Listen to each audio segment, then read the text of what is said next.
धीरेन्द्र कृष्ण शास्त्री, जन्म 4 जुलाई 1996, धीरेन्द्र कृष्ण गर्ग, जिन्हें बागेश्वर धाम सरकार या महाराज के नाम से भी जाना जाता है, भारत के मध्य प्रदेश के छतरपुर जिले में एक धार्मिक तीर्थ स्थल बागेश्वर धाम सरकार के पीठाधीश हैं। वह छतरपुर के बागेश्वर धाम में कथा वाचन करते हैं। हालांकि उन पर लोगों को बरगलाने के लिए मानसिकता का इस्तेमाल करने के आरोप लगते रहे हैं। धीरेन्द्र कृष्ण शास्त्री गर्ग का बचपन उनके ही गांव में बीता है। वह एक गरीब परिवार से ताल्लुक रखते हैं। उन्होंने अपनी प्रारंभिक शिक्षा गांव के ही सरकारी स्कूल से प्राप्त की। अपने बचपन में आसपास के गांवों में वे दान मांगकर रामचरितमानस और सत्यनारायण कथा सुनाकर जीविकोपार्जन करते थे।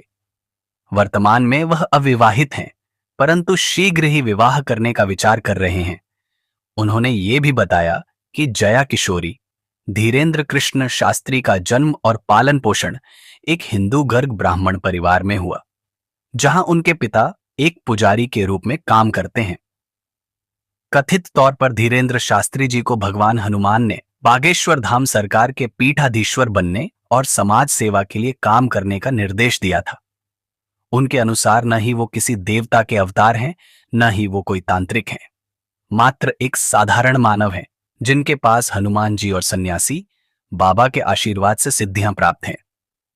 वे इन शक्तियों को जन कल्याण और मानव सेवा हितार्थ काम में लेते हैं और उनकी मानसिक शारीरिक समस्याओं का निदान करते हैं। पंडित धीरेन्द्र जी शास्त्री के द्वारा बागेश्वर धाम की सेवा 3 पीढ़ियों से की जा रही है। शास्त्री जी के अनुसार उनके पास निजी संपत्ति के रूप में एक मोटरसाइकिल है। उसके अलावा जितने भी दान दक्षिणा इत्यादि प्राप्त होता है वह सेवा में उपयोग होता है। उनके अनुसार उन्होंने 9 एकड़ जमीन खरीदी है, जिस पर वह कैंसर अस्पताल का निर्माण कर रहे हैं।